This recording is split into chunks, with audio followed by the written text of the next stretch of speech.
Okay, gospel reflection muna tayo, no? For July 28, 2024. So, yun na yun, yung Jesus feeds the 5,000. So, main theme ng gospel, yung hindi inaasahan, nangyari, no? Pinakain ni Lord yung napakaraming tao. Sabi nga ni Father Joel Gatos, no?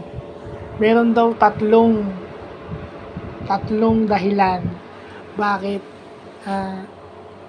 gumagawa ng himala ang Diyos. Una kasi, ang Diyos kayang gawin yung imposible.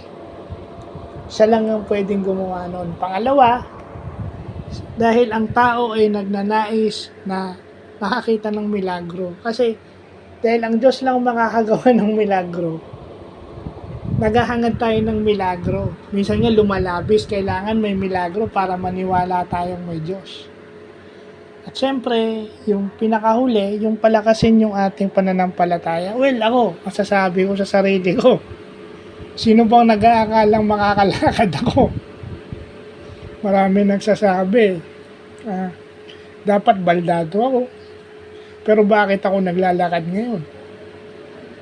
Wala naman akong major sickness maliban dun sa asthma nung bata ako na na-outgrow ko naman. Di ba?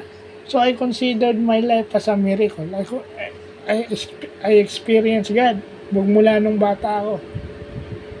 Kaya nga ako, lagi ko lang dasal pag nasa labas ako ng bahay.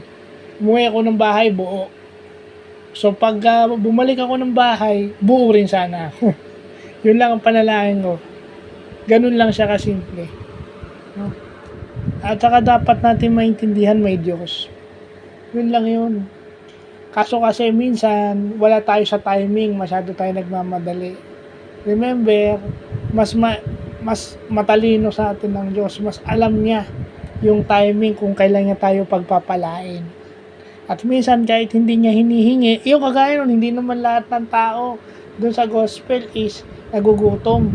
Nakiusyoso lang sila dun sa mga milagro, pero nagawa pa silang pakainin ni Lord. So, yun lang, no? Minsan kahit hindi natin hinihingi, binibigay ng Diyos sa atin dahil kailangan. Yun ang kailangan nating tandaan. So, yun lang po.